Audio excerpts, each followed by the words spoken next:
The United States is reaffirming its support for Ukraine as it faces growing Russian aggression. On Monday, a U.S. delegation led by Deputy Secretary of State Wendy Sherman met with President Zelenskyy in Kyiv. They discussed how America's support and other international assistance is aiding Ukraine. The meeting comes as Ukrainian troops continue to arrive for military training here in the U.S. and as tensions intensify back home in Ukraine. President Zelenskyy is vowing to bring justice against the perpetrators of the Russian strike on a Dnipro apartment complex that left at least 40 people dead. CBS News foreign correspondent Debora Patta joins us now from Kharkiv in Ukraine. Deborah, what we saw in Dnipro is yet another vicious attack on innocent people. What is the latest now that it's been a few days since the attack? Indeed, Errol. I mean, if ever there was a reminder that this is a war that's been declared largely on civilians, Dnipro is that reminder. This was a residential apartment block in a busy urban hub when that missile struck over the weekend. It was part of a wave of missiles that Russia launched at Ukraine across the country, and the deadliest in several months. And I think what was particularly difficult in Dnipro, and you're asking the latest there, is that this is a city that's kind of reeling at the moment, because this was really a place of safety, a safe haven for refugees. And yes, it has been hit occasionally, but it's not on the front line. It is far away from the battlefield, and so this was not expected, certainly not at this scale. Over 40 people dead.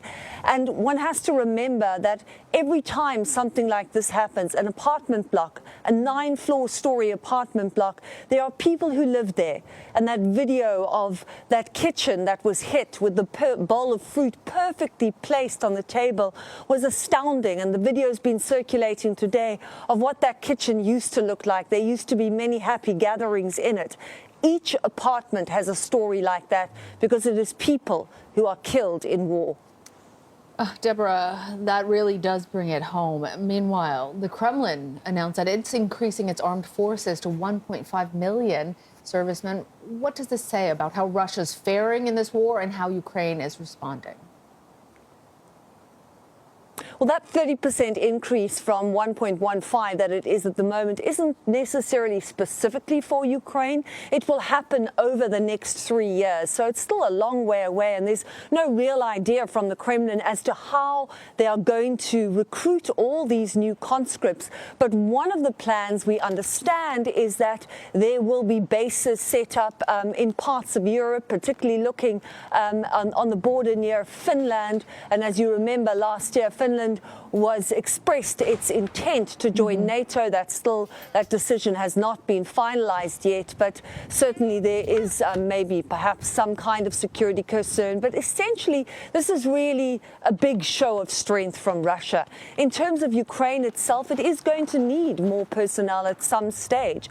They have been losing a lot of men. They have been fighting a vicious fight in Soledar and Bakhmut in the east.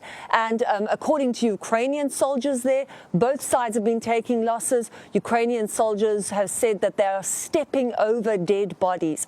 A lot of the men fighting in that part of the east are in fact from Wagner, the Russian paramilitary group, which recruited conscripts from prisons around Russia, and raising the issue, of course, of what does this mean to arm hardened criminals in a war, raising the possibility of further war crimes. Wow. Deborah, really important context on all of that. Thank you.